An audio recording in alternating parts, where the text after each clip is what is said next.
นี่น้องทุกคนคือบอนเจ้าเพชรสลัดคิงเก่าที่ว่าเพิ่นมาฝึกวิชาอยู่ฟากนี่เนาะจะอยู่นี่เลยหลังนี้เลยเนาะ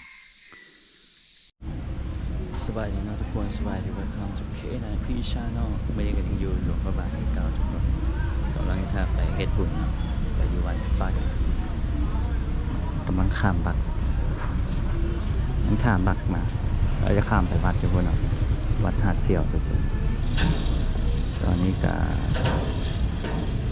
เกือบ6 โมงจังไงก็มืดเนาะบรรยากาศดีคือฝนสิตกนะทุกคนอันนี้ก็คนท่าข้ามบักหากันนอนตื่นนอนแล้วก็ออกมาประทานกินข้าวซ้ำทุกคนแต่ก็ซื้อใส่อัวกับชื่อข้าวมาเนาะมากินกับปีซีนมากินน่ามาแล้ว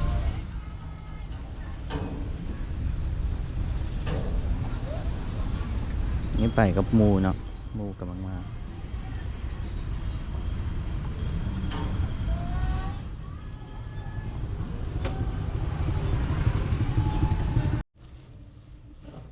ใส่กัว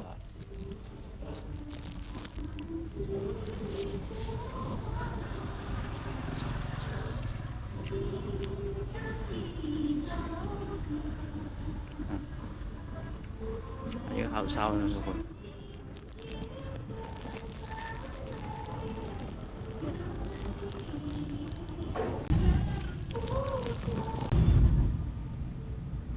ท่าเหือลงไปลองแพนะทุกคนเดี๋ยวนี้ก็เป็นอีกทางบรรยากาศโคตรดีทุกฝนชิตกนี่เนาะเบ่งตะเวนก็ลงแล้วทุกคนบ่เห็นตะเวนเนาะวันนี้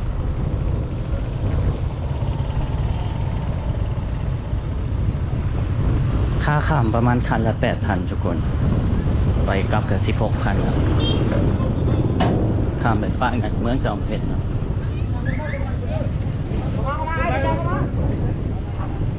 ก็คือฝนสิตกอีหลีเลยทุกคนนี่เป็นน้ำคลองเนาะเบิ่งบักข้ามไ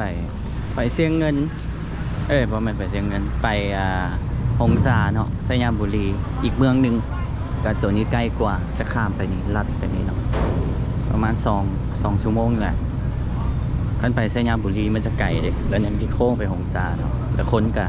มักไปฟังนี่คนไทยเนาะมาจากภาคเหนือจากจังหวัดน่านเนาะเขาเจ้าก็ข้ามมาฟังมันใกล้กว่าคันชิกลับเข้าไปเวียงเราจึงมามันไกลเนาะแล้วคนอยู่ภาคเหนือของประเทศไทยเนาะคนไทยอยู่บนเขาก็นิยมมาฟังนี่เต็มเลยด้วยนี่รถเต็มแต่รถจากเอาห้องนี่เนาะเชี่ยบรรยากาศอากาศโคตรดีทุกคนเลยฟังนี่ก็มีวัดหลายเนาะมีเจ้าวัดฟังนี่จะบ้านเสียงแมนเนาะฟังนั้นแล้วก็ลองน้ำคลองไปลงไปจนฮอดพุ่นเราจะมีวัดหลายวัดเลยให้เฮาไปไหว้เนาะแต่ว่ากบเลือกไปวัดหาดเสี่ยววัดหน้าเสี่ยวเนาะหาดเสี่ยวมาแล้ววัดนั้นศักดิ์สิทธิ์เนาะ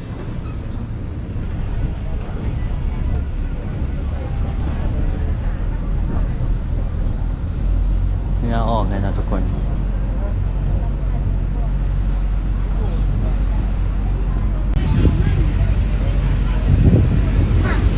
มันก็จะมีคนมาเก็บเงินเนาะคันละ8,000ทุกคน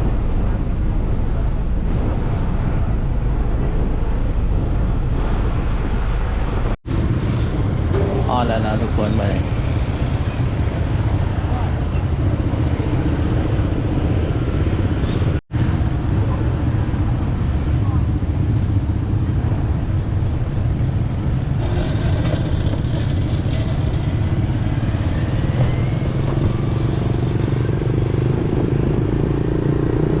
คนอยู่ฝั่งนี้กำลังจะข้ามไปฝั่งอย่างกันหลายเนาะทุกคนโคตรงามเลยมาแต่ละเทียนี่แบบมากแห้งนะวิวแบบโคตรดีทุกคน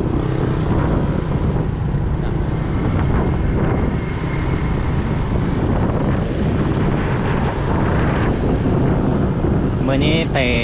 เฮ็ดบุญเนาะทุกคนเข้าวัดชวนมนต์เนาะเพื่ออีกจังหน่อยก็ฮอดวันเกิดตัวเองเด้ก็เลยมื่อนี้ก็มีโอกาสมีเวลาว่างเนาะจะไปวัดไปเฮ็ดบุญทุกคนและเส้นทางก็จะเป็นในสิล่ะทุกคน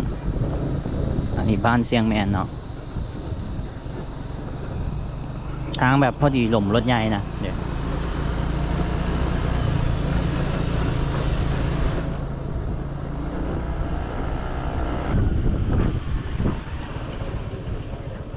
เสียน้ำดื่มกัน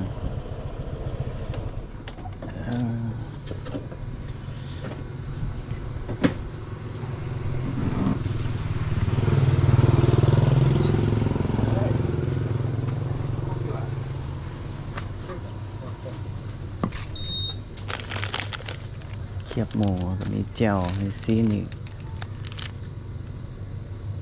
น้ำเปล่าอยู่ตามเขตนอกเขาจะเขตขายจะสิทุกคนแบบแบ่งย่อยขายอันนี้ชอบดีไม่ปลาหมึกน้ำมันเดียวกันแบ่งย่อยขายทุกคนก็จะมีวัดเนาะอันนี้กับวัดซ้ายมือก็มีอีกวัดหนึ่งงามเด้อและอยู่ในป่าเลยนะแบบจะให้มาเห็นกับตานะทุกคนหลวงพ่อบางสำหรับกบยกให้ที่หนึ่งเลยบอลท่องเที่ยวก็จะมีบ้านคนเนาะนี่บ้านเสียงแมนเลยส่วนหลายคนอยู่ฝ้ายนี่เนาะก็บางคนก็ไปเฮียนอยู่คนแบบเฮียนต่อจบม.7แล้วก็ไปเฮียนอยู่ฝ้ายคนครูบาอยู่ฝ้ายนี่ก็ข้ามไปเฮียนฝ้ายคนหมดนะทุกคนจะขี่เรือข้ามไปเนาะข้ามน้ำคลองอยู่ทั้งข้างน้ำคลองจะอยู่ฝ้ายขวามือเอานี่เลยนะเราจะลองน้ำคลองไปเนาะทุกคนแล้วก็จะเห็นบ้านคนจะเสียไปจะมีแยกนี่เนาะทุกคนเดี๋ยวมีจักวัดนี่เหมือนกันวัดจอมเพชรเทมโป200 เมตรวัดอลงคุณวัดถ้ำสักกลินวัดหาดเสี่ยวเดี๋ยวเขาจะไปวัดหาดเสี่ยว 1.45 กิโลเมตรแล้วก็วัดกอกพับมาอ่านจังได๋เนาะวัดวัดคกปราบวัดคกปราบไก่กระมูเนาะทุกคน 3.3 กิโลเมตรมีป้ายนี่เนาะรถใหญ่จะไปฝั่งนี่ทุกคนแต่ว่ารถจักรจะไปฝั่งนี่เนาะเสียงแม่งไม้นี่ห้องตอนแรงนี่ดังแห้งทุกคนเบิ่งอาจจะเป็นจักรจันเนาะ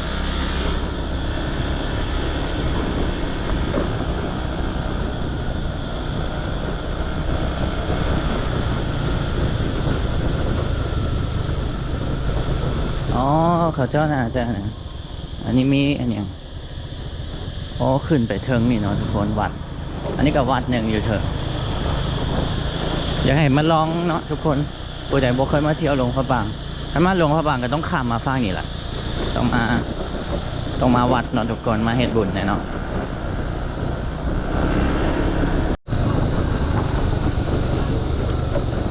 วัดลองคูนเนาะ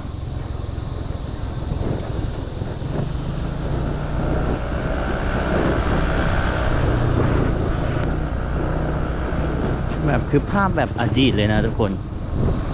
มาถ่ายเอ็มพีคือสิคักเนาะแบบใส่เสื้อลาวยุคเก่านะ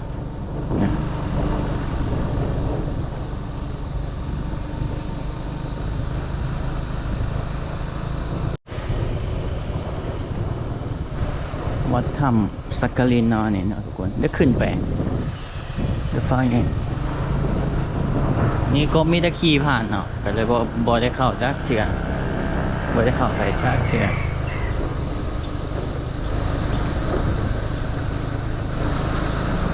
ขี่ไก่ก็จะเห็นกกมักม่วงมากลายทุกคนกกใหญ่ใหญ่มาเบิ่งมักม่วงนี่เนาะกกพวกใหญ่ๆสูงทุกคนจักปีแล้วเนาะโมเมนต์ฮอต1,000 ปีบ่จักปกติกกมักม่วงจะบ่เห็นใหญ่แบบนี้นะใหญ่แห้งทุกคนกกมะขามก็มีเนาะเดี๋ยวนี้กกมะขาม ต้นบักใหญ่เนาะสะอ่อนคนก็มักม่วงโอ้ส่วนหลายมีมักม่วงกันมักม่วงแบบกินส้มนะทุกคนซ้ำ2 นิ้วนี่นะเต็มเลยเด้ออันนี้ก็ก้มมักม่วงโคตรใหญ่เมืองหลังก็มีโคตรใหญ่สังเกตเนาะเพราะว่าแต่ละเทือขี่ไก่ยังบ่แม่นอันย่ามักม่วงเนี่ยวันนี้ย่ามักม่วงคนอ่ะกกบักใหญ่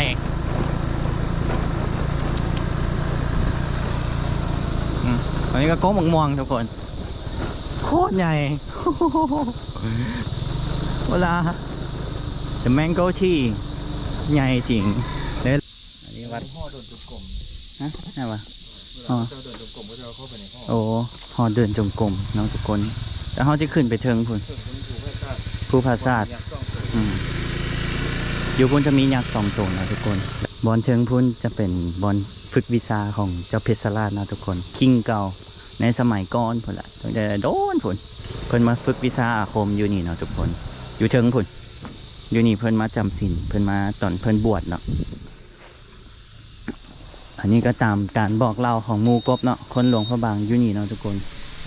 เขาเล่าให้ฟังเนาะวันนี้เขาก็จะขึ้นไปเทิงทุกคนอยู่เทิงนี่ตามคนท้องถิ่นนี่บอกว่ามียักษ์2 ตัวเนาะเฝ้าเดี๋ยวมียักษ์อยู่นี่เนาะ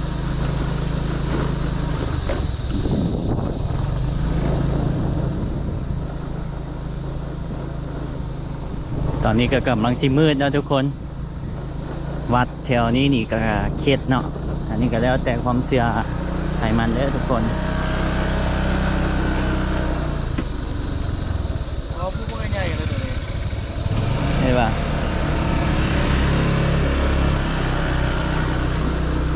วัดแบบวัดป่าเลยนะทุกคนก็เคยไปเชื่อเดียวเนาะเคยเข้าไปเชื่อเดียวอันนี้ถือว่ามาเฮ็ดบุญก่อนวันเกิดเนาะทุกคนขั้นปล่อยคลิปก็น่าจะเป็นวันเกิดกบแหละทุกคนวันที่24เดือน 4เนาะงามอีหลีเด้อตอนนั้นหันย่างขึ้นไปเนาะทุกคนกบเคยย่างขึ้นไปแต่มื้อนี้ก็ขี่รถขึ้นไป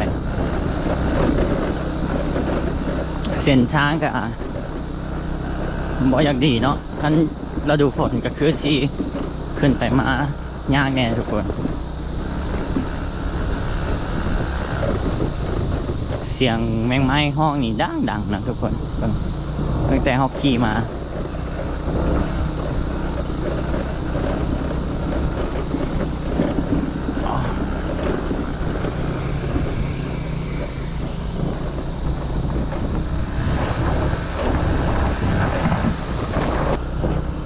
เนาะบ่ไก่ทุกคนย่างกับแป๊บเดียวแล้วประมาณ18 นาทีเนาะ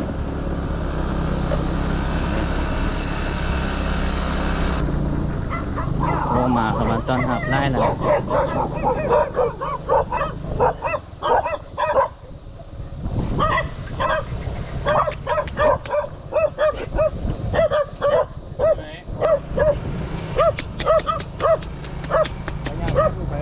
ค่อยๆไป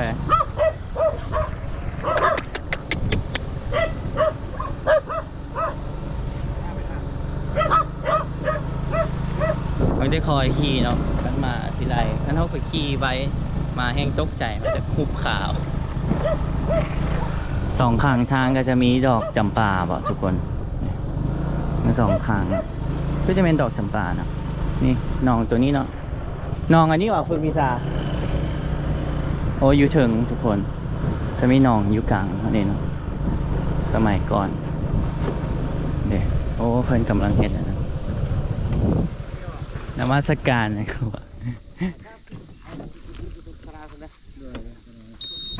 โอ้เพิ่นอนามัยเลยทุกคน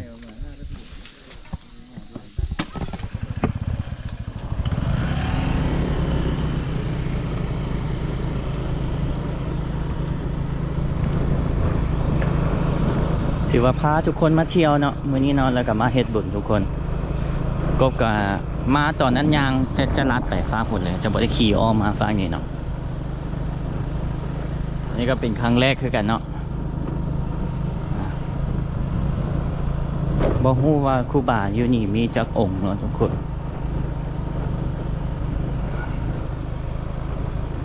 เด้อันนี้วัดหนองสาแก้วเนาะทุกคน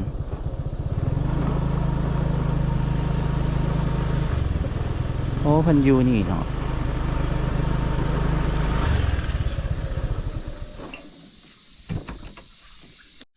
นี่เนาะทุกคนคือบอนเจ้าเพชรสลัดคิงเก่าที่ว่าเพิ่นมาฝึกวิชาอยู่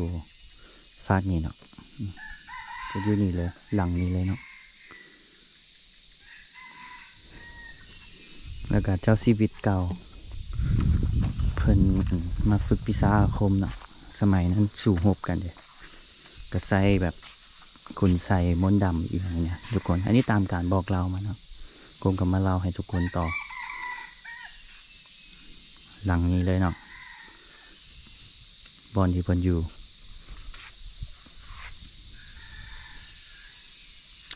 สบายใจเนาะทุกคน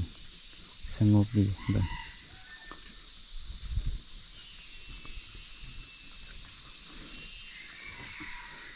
แบบสะอ่อนนะทุกคนมันรู้สึกอันนี้ตามความรู้สึกเนาะรู้สึกแบบมันมีขังของขังอย่างจักอย่างนะอันนี้ก็แล้วแต่ความเชื่อบุคคลเนาะทุกคนเอาก็เอามาเอาน้ำดื่มก่อน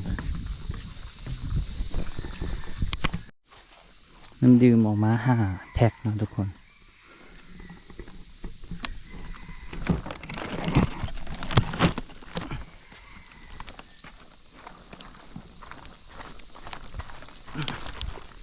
ทำบุญครับสุขก่อนวันเกิดเนาะ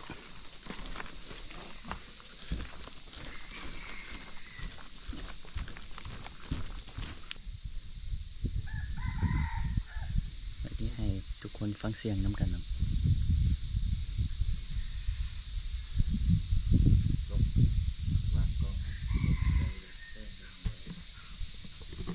ก็มีไก่เสียงไก่เสียงนกเสียงลมพัดใบไม้หนึ่งไปหนึ่งมา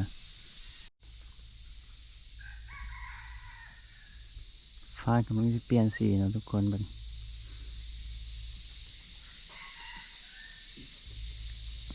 คือพายุที่เข้านี่แหละอย่าเด้ออย่าเฝ้าตกไปให้กลับไปฮอดฟังบนก่อน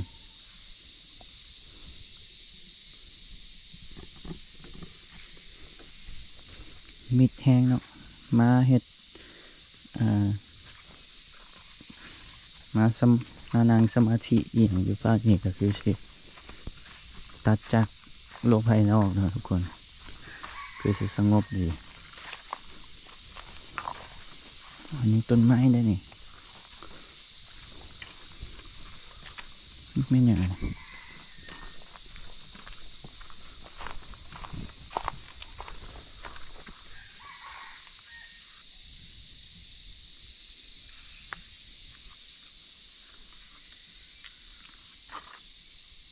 แกะสลักใส่เนาะ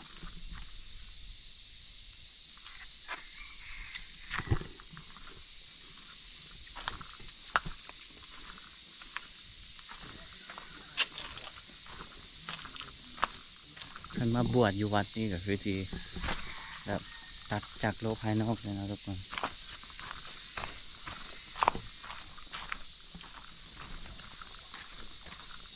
อันนี้คือสบายใจนะไม่ให้บุญเลยทุกคนครับโชคเนื่องในปีใหม่นะเนาะแล้วก็วันเกิดตัวเองเนี่ย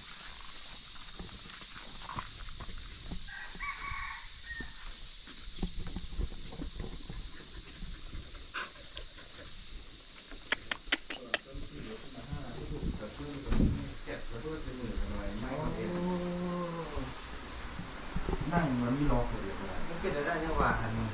เพิ่มขึ้นให้หน่อยขวกินกำลังเพียสเต็กไม่พอกินเลย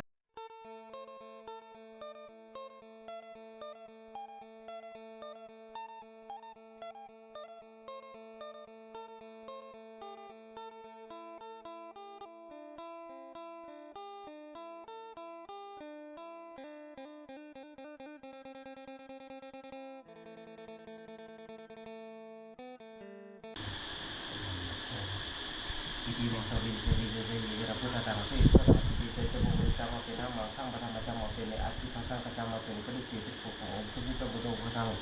พระพุทธเจ้ามาบังคับปฐมจำมาบังคับพระการโยตตังผ้าบางพระแก้วมาบังเข้ามาข้างประจันสร้างประจุต้องมาบังเป็นโพธิ์จะเป็นหน้าเมตตาโมโหปฏิบัติ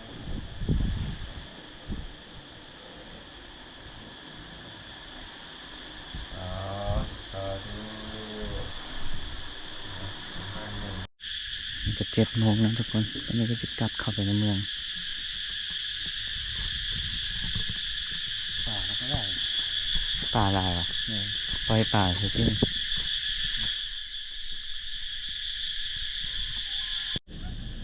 กลับเข้าไปที่ไปในเมืองแล้วทุกคนนี่มาถ่าบัตรไปฟัง ตอนค่ำนี่ยักษ์ถ่าโดนนะเด้อทุกคน ตอนค่ำก็จะท่าดนนะทุกคนโซซีเมื่อมาฮอดโซซีเต็มเลยจึงออกน้ำปักนะ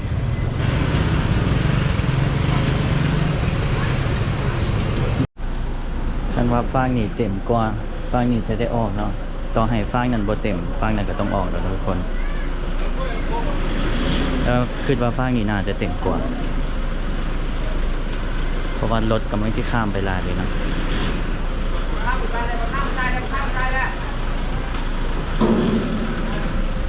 ดีจะไว้เนี่ยเนาะฟังนั้นโมเมนต์ออก